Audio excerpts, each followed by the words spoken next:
This is things you might not have heard for the 27th of January, 2025. Things you might not have heard is a very proud part of our family at the Conversation Project. And we at the Conversation Project are your home for headlines, news, information, and pop culture references that are worth talking about. We have some good ones today. And yes, we are going to do some DJT, but not the stories that you think we're going to do. Yes, there is a changing of the guard, and that's a bit wishy-washy, iffy on how they're playing those roles right now in Minnesota. But we're going to talk about another story. We're opening up with it, and you'll be as surprised as I am that this is what he's opening with. Actually, you won't be as surprised because it's kind of how his MO, how he does things. Now, also in the news, we do have Donald Trump. He's going to open up with his discombobulator, or our discombobulator, if you will. USA, USA, USA. Also, TikTok has been sold, but also had some issues yesterday. I don't think I got a single TikTok thing out yesterday because of some hiccups it had yesterday.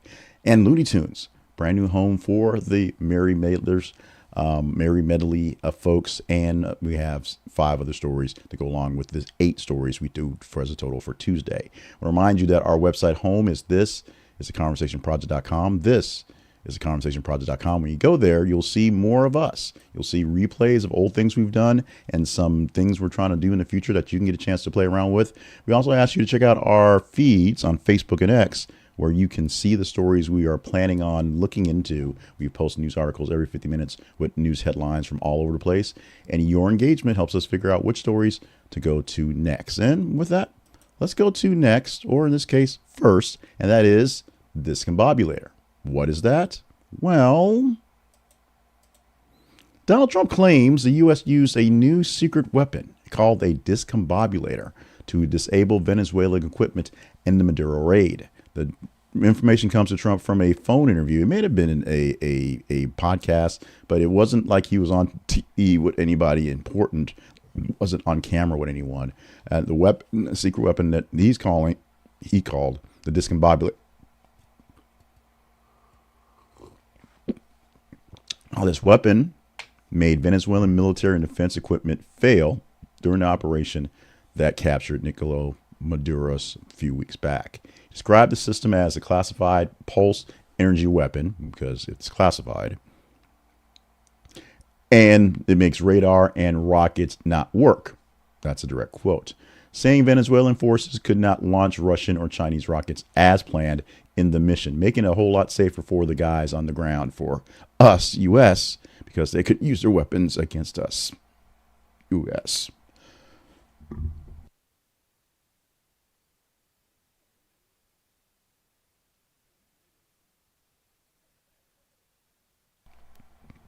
So despite letting us know that this new secret weapon exists, Trump declined to provide any technical specs on what it actually does, because he's not allowed to talk about it as he's talking about it, and position the claim as part of a broader U.S. operational superiority. So it probably does exist. There probably are some weapons used to jam the radar and jam the weapon system, but the way that Trump was talking about them probably don't work exactly the way he thinks they do. Now, independent coverage of this shows some skepticism about the term and the technology, i.e. why would somebody call it something dumb like a discombobulator, noting that it aligns with General Electric cyber warfare capabilities rather than a magic device you press a button and it stops all things.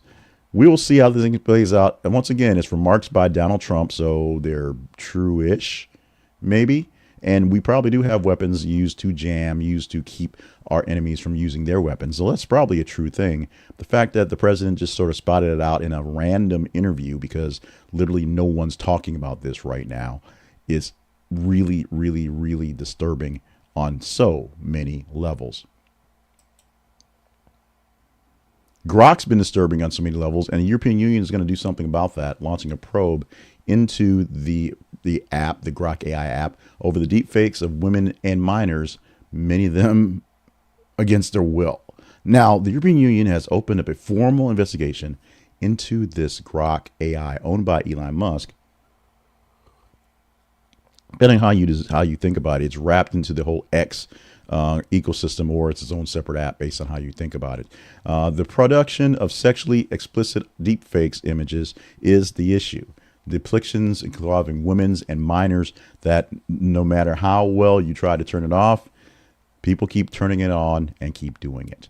The probe is used to conduct under the Digital Services Act for European work, and where regulators are assessing whether X, which is formerly Twitter, and Grok are failing to curb illegal content like manipulated sexual images.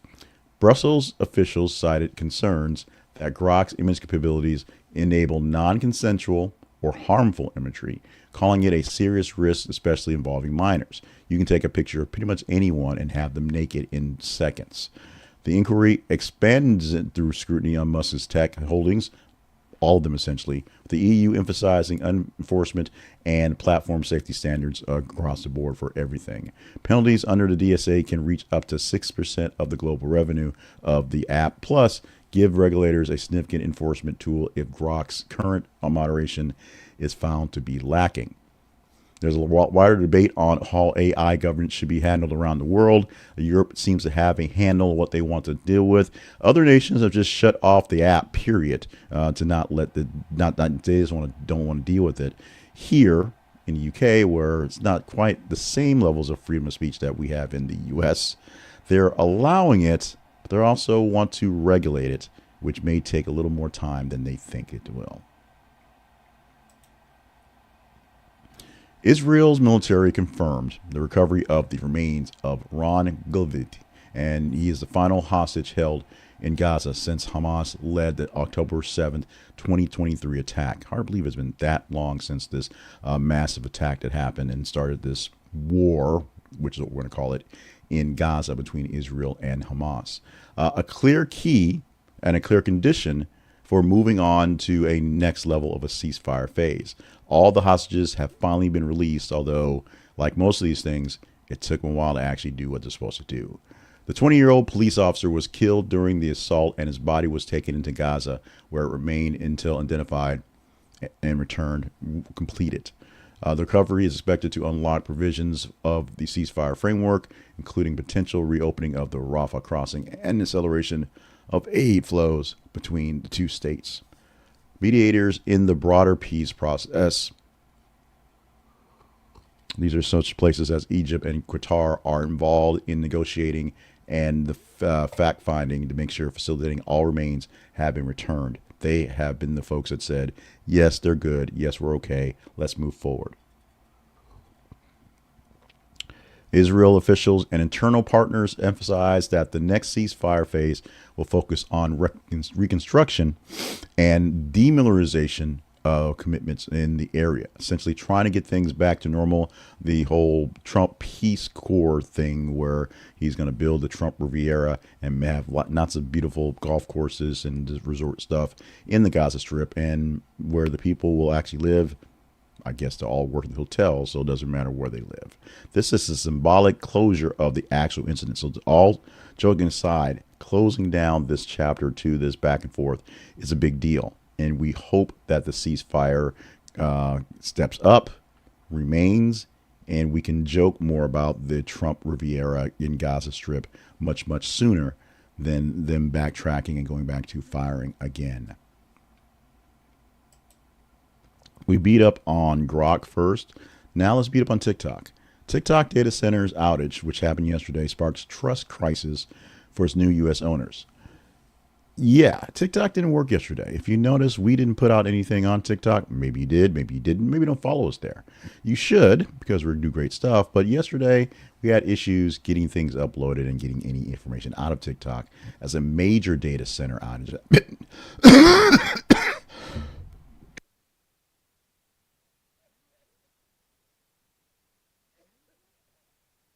Excuse me. Major data center outage happened just a few days after the U.S. officially took over transfer of ownership from the Chinese owner of ByteDance, which may have been something in the works. Who knows? Interesting. But it disrupted uploads, feeds, and user recommendations all day long. Various users reported seeing outdated or irrelevant content in their For You pages as the algorithms basically went belly up for the day, decided it was not going to cooperate with anyone. TikTok attributed the issue to a power outage at a U.S. data center that also affected other services and said it was working to restore stability. As of this morning, we were able to upload some videos and we were to see some things that got through and got some comments and got some things back and forth, but may have gotten a bit more love if it were not in the middle of a crisis at that moment. The timing of the outage has triggered skepticism and eroded trust among users already wary of new ownership impact, and the new owners are kind of worried about they may have picked up a lemon somewhere in the process or something with a whole lot more bugs than expected. Critics are warning that repeated technical failures under the new management could exacerbate these concerns on both ends, and content moderation and the data security on both ends. It renewed the debate about TikTok's strategic role in U.S. social media. Is it a really big deal like it is? Worried about the Chinese owning the algorithms and owning the actual data from that? And was that all a ploy by China all along just to give us something that's not as great as we think it is? We shall see. We also shall see what the other 4 stories will be in just a moment. We do 8 stories Tuesday through Friday, and so 4 down, 4 to go. But this is the part where we pause, take a moment to say thank you for being a friend, and ask you to do more friend stuff. Like, share, and subscribe to the videos that you watch us produce here, like this one in particular, or anything out there that we put out there. If you like it, whether it's for the love of the like or the hate of the like, I get a chance to know that you want to see more stuff like this, and the algorithm will see this as something people will want to see more of, whether for the love or the hate. It don't care. It just wants to know what the status is of the actual feed. If you share it directly with other folks, then maybe they'll go ahead and just watch it directly. That's why that's there. And the more subscribers we have, the less I have to ask, beg, plead for funds to keep things going here, because we can go to larger corporations, larger groups, get stuff out of there. We are at this moment, I believe, 4 subscribes away from 3,000 subscribers, which is awesome on YouTube. Facebook and X are slightly different, but YouTube is a great place to be. Oh, you can join us there as well. You can go to a Patreon, do all the things to support us there. But right now, what's not going to cost you anything is a simple like, maybe a share with somebody that you like, and subscribing so that you are on the list for news nerd supremacy here on the internets. Archaeologists have discovered what may be the oldest wooden tools ever found, dating back to roughly 430,000 years at a lakeshore site in a megalopolis basin in Greece. 2 distinct artifacts, a long digging implement and a smaller shaping tool, were preserved by wet sediment, a rare content for wood. Researchers say that these tools suggest early humans used a broader range of organic materials than previously confirmed. The finding expands understanding of early technology and skill and the sets they used during the middle Pleistocene, very, very, very much early in time, let's say. Preservation of the wood helps fill gaps in the archaeological records where durable materials like stone dominate. But this is wood tools, easier to build, easier to manipulate, and probably much more fashionable. But that's just sort of me gathering a guess there. Further analysis is expected to refine the interpretations of how these tools were made and used. So we shall see if the world's oldest tools, not the tools in your grandpa's toolbox, trust me, I know they've been around for a while. This is, back Stone Age, literally Stone Age, that we're talking about here. Good news for the Looney Tunes. Their library is securing a great new home for a long period of time with TCM after a new 6-year deal has been signed, ensuring the cartoons will be presented, contextualized, and celebrated for diverse audiences for quite some time, or at least 6 years, and hopefully longer if they extend it from there. The deal includes the curated lineup of classic shorts and films that are set to air beginning in February, because you got to wait for the paint to dry on these contracts. The thematic programming and the character spotlights as well will be a part of all of this here. TMC aims to position the collection as both entertainment and study material for animation history, a twofer to keep them relevant going forward. Creators plan events around the characters like Bugs Bunny and other iconic roster members to keep the love up for all these characters, with the agreement reflecting broader interest in legacy media libraries amid changing streaming dynamics. We're not sure who owns half the things out there we want to see and if we'll see it ever again. The fact that Apple TV is the lockdown home for everything Charlie Brown. So if you want to share Charlie Brown Christmas or It's a Great Pumpkin Charlie Brown or any sort of thing that they've had for many years, you've got to be a subscriber to Apple TV. Okay, fine. Many people subscribe to these things, but you have to be a subscriber to Apple TV. There's no other option, period, to access these videos. It's a pain in the butt, but it is the landscape we live in right now. Transition to another pain in the butt and just the world we live in right now. We go to Ye, or one Kanye West, who apologized yesterday for anti-Semitic remarks and attributes his comments to bipolar disorder, but he did it in an ad. He paid to tell you what was on his mind.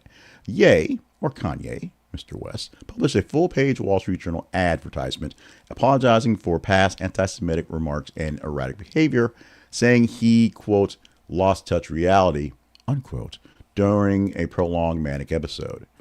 He disclosed a bipolar 1 disorder, the diagnosis, and said that the treatment, the therapy, and all the support that he's had over time has helped him understand what he was saying, and it was wrong. And he's changed his mind about it and changed his actions going forward. West also said that he is not a Nazi or anti-Semitic, despite saying he was a Nazi and anti-Semitic, so there's that, and expressed his affection, not affliction, for Jewish people while acknowledging deep remorse for the harm caused by words in the past. He linked some of his behavior to the 2002 car accident and years of untreated mental illness, although your mileage may vary, pun intended, for that explanation there as well. The apology also touched on past controversies, including offensive merchandise and public statements, with the coverage of this one basically being an intersection of mental health, public accountability, and celebrity influence. It's hard to know which way to go with this one, other than that Kanye West paid for a full-page ad in a paper that nobody reads, but when it's in there, people pay attention to, saying, I am not an anti-Semite, I am not a Nazi, but I've got bipolar 1 disorder. As I said, your mileage with Kanye and this action may vary. Wrapping up today with old man Philip Rivers, who is still be an old man, but will be an old man sitting on the sidelines going forward as he has withdrawn his bid to be a Buffalo Bills head coach in their search going back and forth. Phillips has withdrawn his name from the consideration for the head coaching job after interviewing for the vacancy. The longtime NFL quarterback and recent return quarterback, after 3 or 4 years of sitting on his couch, has been considered an unconventional but intriguing candidate to lead a team.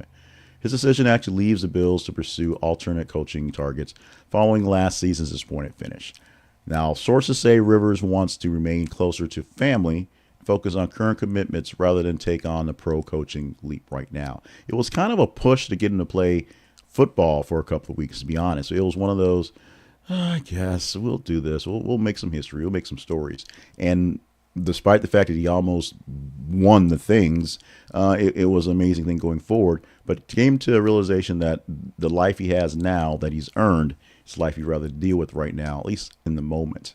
The coaching search is expected to pivot, and we'll see who else becomes a better fit for the Bills going forward, as they came fairly close to getting Super Bowl bound. But because they have a coach that can't quite punch it in, they figured it was time.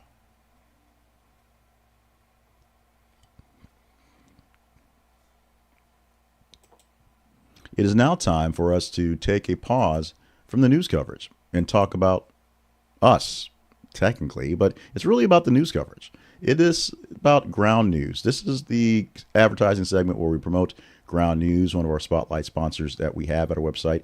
One of the reasons that we can stay on the air for these internet broadcasts.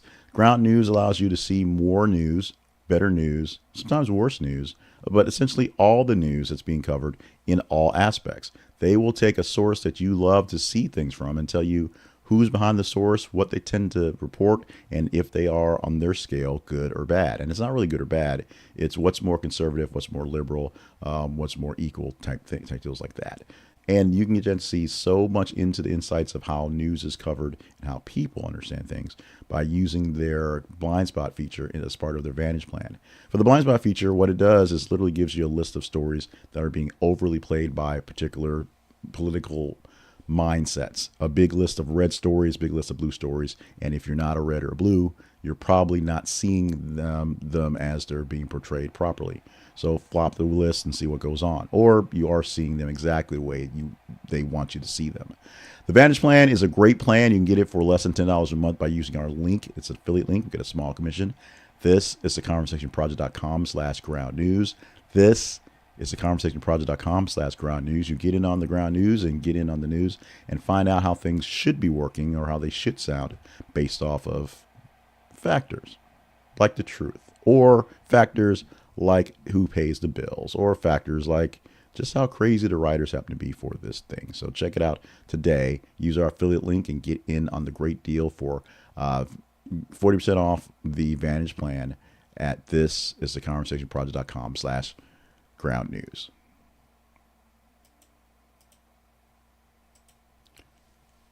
We prepare to wrap things up by allowing you one more shot to know where to find us. Go to our website, this is theconversationproject.com. Go to our email address at theconversationinbox@gmail.com. Email with your questions, comments, concerns all day long. We'll answer them as quickly as we can. And follow us on our feeds. That's the Facebook and the X feeds for The Conversation Project.